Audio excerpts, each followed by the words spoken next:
We're here today with Anne-Sophie Corbeau from the IEA. We're here in London at the LNG Global Congress 2012. So, Anne-Sophie, we've heard today a lot about LNG supply, new LNG supply from Australia, from Russia, and from other places such as North America potentially. How do you see future competition between these? Do you see it as a timing issue for new supply, or a pricing issue, or something totally different? Well, I mean, these three countries are at different stages, first of all. When you are looking at Australia, you can see that a lot of new LNG export plants have already taken final investment decision. So they will arrive probably starting in 2015 and maybe with some delays, but most of the ones which have taken final investment decision will be online by 2018. For North America, the situation is a little bit different. As you know, there is a lot of gas production there, and there are a lot of projects. One of them has already got all the approvals coming from the government and is relatively likely to take final investment decision relatively soon. And all we have to do is to build some additional components in order to export the gas. So probably this project from Cheniere, Sabine Pass, will be able to export LNG by 2015. For Canada, well, if you are very optimistic, you can say that maybe Canada will be able to export by 2017 or 18, but here again, we have to take the final investment decision. Even though Shell is trying to beat the American exports, do you think there's a degree of competition between Canada and the US? I mean, the problem, in the US, they would very much like, some people would very much like to keep the gas for themselves, because right now they are enjoying very cheap gas. So $2 per MMBTU, this is fantastic. This is fantastic for petrochemical, this is fantastic for fertilizer producers, and even for the people who are using electricity, because it means cheap electricity prices. But Canada, the story is completely different. Canada has seen its own only export market basically disappearing. Their exports decreased by 30 BCM, so therefore their production is declining. So they are trying desperately to find an additional export market, and this additional export market, given their geographical position, can be only through LNG. So they want to develop LNG export terminals. For Russia, the situation is a little bit different. They are looking at developing LNG export plants in two places. One is the eastern part, and these plants would be ideally located for exports to the Asian market, whether it's Japan, Korea, or China, or Southeast Asia. Or they're also looking at developing LNG export plants in the northern part, so this is the Yaman Peninsula and Stockman. This is a little bit more challenging. I mean, this is relatively far away from any market, whether Atlantic or Pacific. You have to transport the gas across long distances, and in terms of just the technical development of these projects, this is going to be relatively expensive. So these projects, I think, are less likely to take final investment decisions soon, and we can see all the struggles through which Stockman is currently going, compared to projects which are located in Vladivostok or maybe Sakhalin, because there is a market nearby and there is a growing market. Okay, so you see it more as a timing issue than a pricing issue, we'll say. Ultimately there will be some kind of pricing issue, because, Australian projects, most of them are exporting gas based on oil-linked basis. We all know what is the position of Russia regarding pricing, but North America, and in particular the US project, has taken a completely different approach with a Henry Hub-based approach. We don't know yet what would be the basis of exports coming from Canada. It seems that it's going to be relatively expensive, so maybe we would have also an oil indexation there. But there is this kind of competition in terms of the pricing structure, and it's even more important that the only regions which is really booming in terms of demand is Asia, and Asia doesn't yet have a spot price.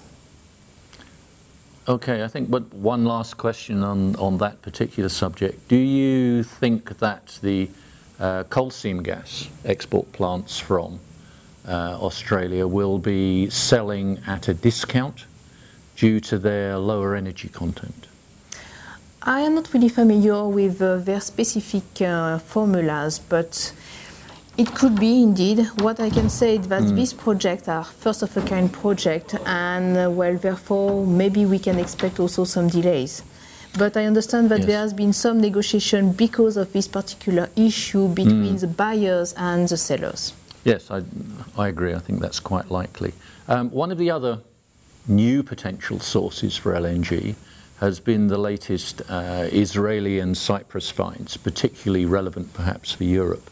What's your view about their development, perhaps what the issues are around the development of this gas? Oh, there are many issues because this is in a quite geopolitical difficult area, to put it simply. I mean, they have made two significant finds in Israel and one find yet in Cyprus. The first find in Israel, which is Tamar, is going to be developed and is going to be developed mostly for the domestic market.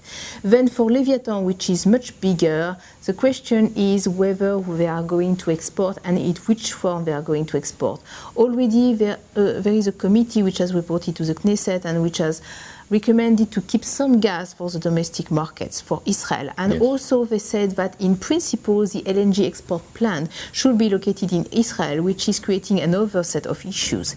Because, well, if it is located in Israel, you have two options. Either this is a Mediterranean coast, and here we have a lot of NIMBY issues, or this is Eilat, near Aqaba. And here you have to go all the way through, near Yemen in particular. Very long pipeline. First you have to develop the pipelines within Israel, but also when you're looking at the routes, I mean, for Yemen, it's pretty easy to target any ship coming from Israel, isn't it? So is it I would think so. Yes, I would think that's a If I was the Israeli government, maybe I would keep the possibility to have a joint project with Cyprus open, because this is relatively easy to tie the two projects together, given the relatively short distance between the two discoveries, Aphrodite on one side in Cyprus and Leviathan in Israel. But this is a political decision, obviously. Perhaps this is a good example of political risk in developing LNG plants.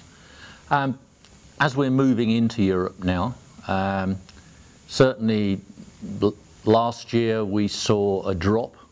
Well, we saw a small drop in LNG imports from 2010 into Europe.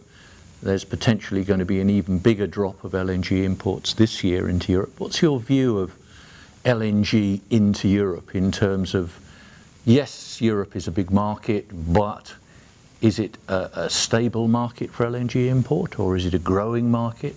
How do you view the European import situation? Well, when you're talking about European imports, you have to talk first about demand, and frankly, we don't see any shortage of gas in Europe. I mean, the gas demand is depressed and is going to stay there for various reasons. I mean, looking at the economy first, the economy is not going to drive a very big increase in industrial demand or in power demand. And when you are looking at the power generation sector in particular, you have gas competing against renewables, which are growing very fast, and also at the end against coal-fired plants. And there is no CO2 price which would be triggering a switch from coal to gas. Actually, this is the other way around. So gas-fired plants are put in difficulty. So therefore, we don't see a big increase in European demand. Granted, there will be a decline in European gas production. So therefore, you can expect a small increase of European gas imports. But looking at the different sources of supply, no substantial increase from North Africa in the medium term. Nothing to expect from the Caspian region before 2018. True. So we are left with two sources of supply, which are LNG on one side and Russian gas on the other side.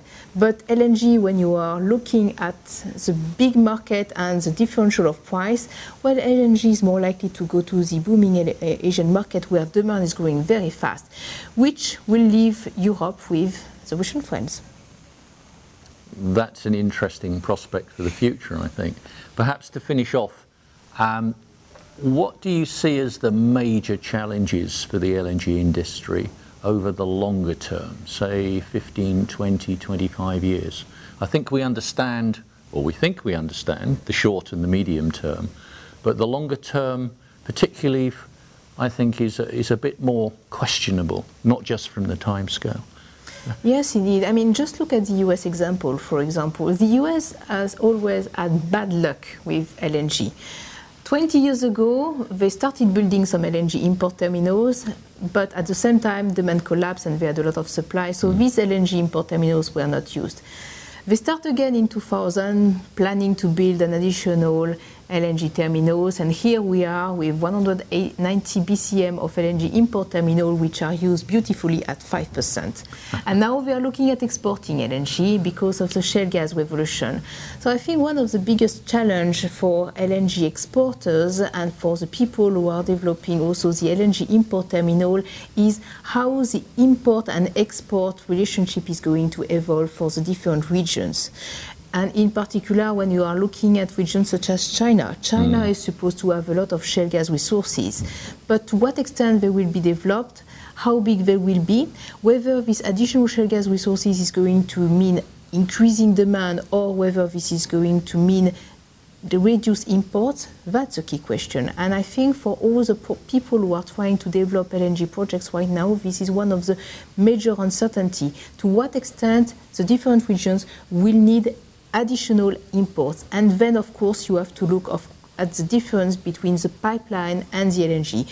In some regions, in Europe in particular, in the Middle East to a certain extent, and in Asia as well, there is competition between pipeline and LNG. So here it depends on the commercial conditions, on the pricing, on the relationship between the developers of the projects and the buyers in the countries. So I think, in summary, I think we can say it's the unexpected, as usual, and increasing prices, both in building plants and in actually contracting to buy LNG. Thank you very much, Anne-Sophie. Thank you very much. And I'm sure we'll have another day's conference tomorrow.